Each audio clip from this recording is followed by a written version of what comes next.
Kisah Sang Pembantu, episode 45.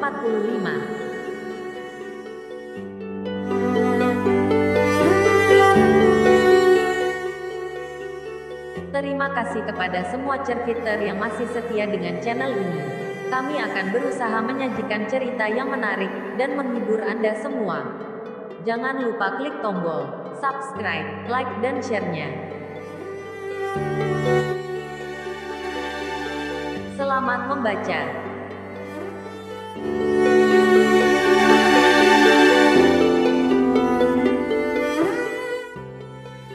Episode sebelumnya, melihat Selvin yang tiba-tiba berdiri di belakang mereka. Rati mendekati Selvin dengan wajah terlihat akan meneteskan air mata. Kemudian Rati memeluk Selvin. Pandu yang melihat hal itu pun tersenyum bahagia. Akhirnya sang adik bertemu lagi dengan Selvin. Perasaan bahagia terpancar dari mereka semua, melihat Selvin dan Rati bertemu lagi. Sungguh pemandangan yang mengharukan. Selvin dan Rati kembali bersatu lagi. Rati menepati janjinya untuk menunggu Selvin di tempat itu.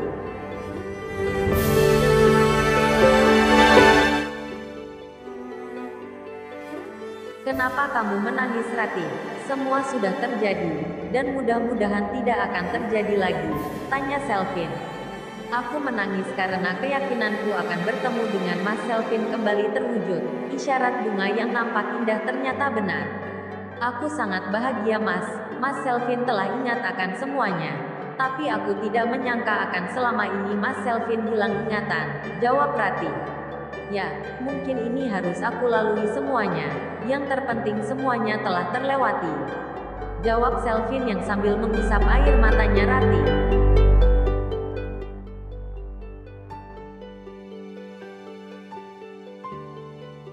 Selamat datang kembali, Selvin. Selamat datang lagi ke duniamu, kata Pandu. Memang kalian pasangan yang serasi. Lihatlah matahari itu. Sangat indah sore ini. Sepertinya tahu akan terjadi semua ini, imbu Pandu. Kemudian mereka saling berjabat tangan dan berpelukan. Selvin sangat berterima kasih kepada Pandu, Jambul dan kawan-kawan yang telah menemukannya. Terima kasih Pandu, Jambul, kalian memang sahabatku, kakakku yang paling baik di saat aku susah, kalian yang telah membantuku, jawab Selvin. Mari kita kembali ke rumah Rati.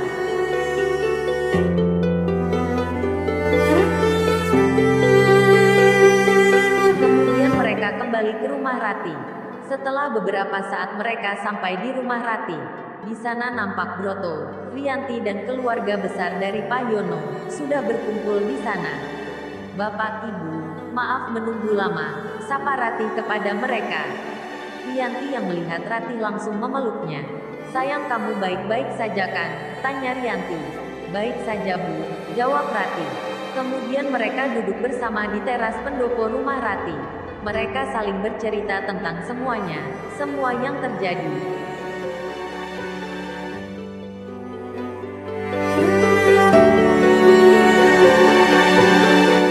Kejadiannya seperti apa sih, Selvin?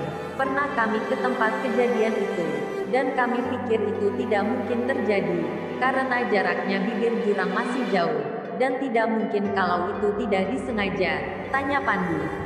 Ya, nanti aku ceritakan semuanya kepada kalian, yang penting ikut saya sekarang, kata Selvin sambil mengajak Pandu dan Jambul menuju ke mobilnya. Ada apa, Vin? Kata Jambul.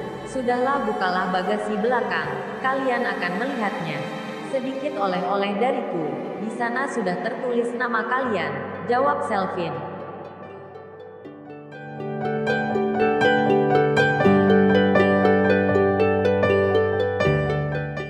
Kemudian mereka membuka bagasi mobil. Apa ini, Selvin? Banyak kotak di sini, kata Jambul. Itu hadiah dari saya, tolong juga berikan kepada gepeng yang belum ada di sini. Mari bawa semua ke pendopo rumah, kata Selvin. Memang Selvin menyiapkan hadiah buat mereka semua. Selvin ingin berterima kasih kepada semuanya. Selvin juga memberikan hadiah buat orang yang telah menemukannya, yakni sang kakek. Waduh, Vin, ini mah berlebihan, Vin. Kami tidak meminta ini semua, kata Pandu.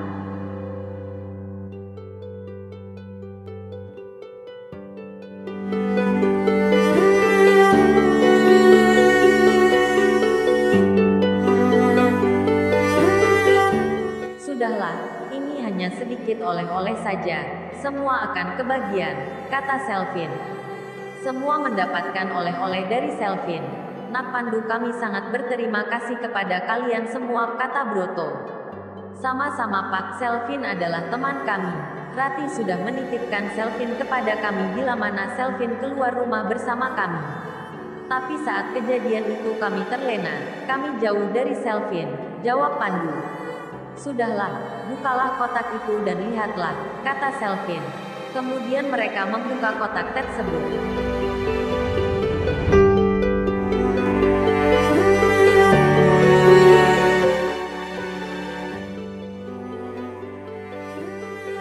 Kemudian Rati dan para ibu yang ada di sana masuk untuk menyiapkan makan malam bersama.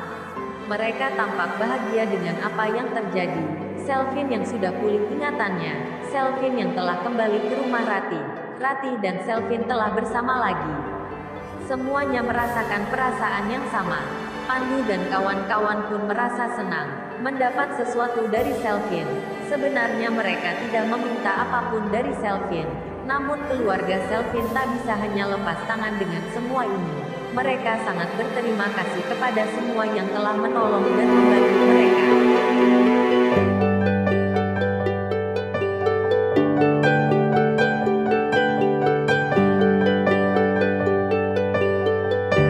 Setelah beberapa saat makan malam pun siap, mereka kemudian menyantap makan malam yang dihidangkan.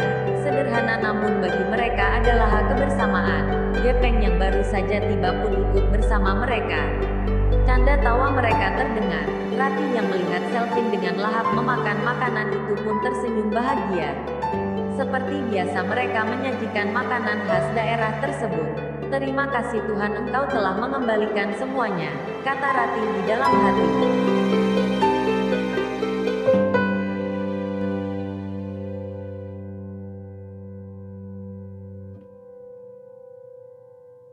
Sementara di tempat lain, orang yang mencelakai Selvin masih mencoba melarikan diri saat hendak ditangkap. Orang yang selama ini menjadi otak dari semuanya. Namun mereka yang menjadi komplotan, sudah ada yang tertangkap. Mereka semua dibawa oleh pihak kepolisian saat berkumpul di sebuah rumah. Memang Broto sudah melaporkan semuanya kepada pihak kepolisian, dan pihak kepolisian dengan cepat bergerak. Walaupun otak dari semuanya belum tertangkap, pihak kepolisian terus memburunya.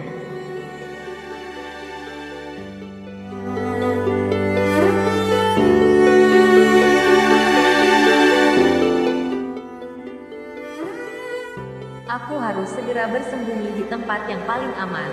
Jangan sampai aku tertangkap sebelum aku meneruskan rencanaku untuk Selvin. Aku sudah menemukan tempat yang cocok untuk bersembunyi. Teman-temanku yang sudah tertangkap takkan mengetahui tempat keberadaanku. Mereka belum tahu tempat itu. Sial, cepat sekali Selvin pulih ingatannya. Padahal aku sudah menyiapkan sesuatu untuknya.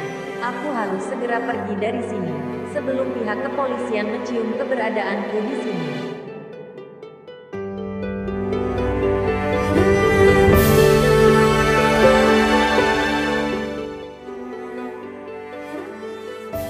Malam pun berlalu dengan cepat. Pagi itu Rianti yang pertama kali menginap di rumah Rati bangun dengan cepat, mendengar suara orang memasak di dapur. Kemudian Rianti menuju ke dapur. Ternyata Rati dan ibunya sudah sibuk dengan masakan mereka. Kau bangun pagi benar Bu, ini kan masih pagi, kata Rati. Ibu sudah lama tak memasak di pagi hari Rati.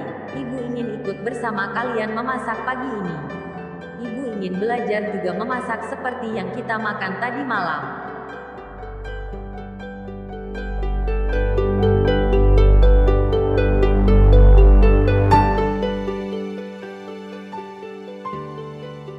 Memang semenjak mengurus perusahaan, Rianti tidak pernah memasak lagi di pagi hari.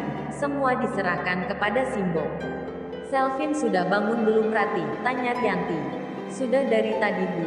Dia sekarang sama Mas Pandu jalan-jalan ke arah sawah menghirup udara pagi. Tadi Mas Pandu kesini menghampiri Mas Selvin, jawab Rati. Terus kapan kalian akan segera? Tanya Rianti.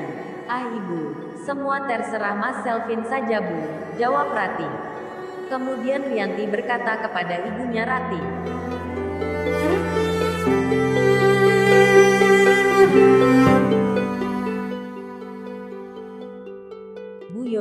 Kapan mereka akan dipersatukan? Sudah tidak sabar ingin melihat mereka bersama. Ya menunggu mereka siap dulu Bu. Kami menyerahkan kepada mereka. Ya kalau mereka sudah siap, dan saling cocok dan ingin melanjutkan ke jenjang yang lebih serius, ya kami hanya bisa merestui dan mendoakan mereka. Jawab ibunya Rati. Iya Bu, saya juga ingin segera mereka menikah, biar Selvin bisa fokus mengurus semua perusahaan kami. Jawab Yanti. Sampai jumpa lagi.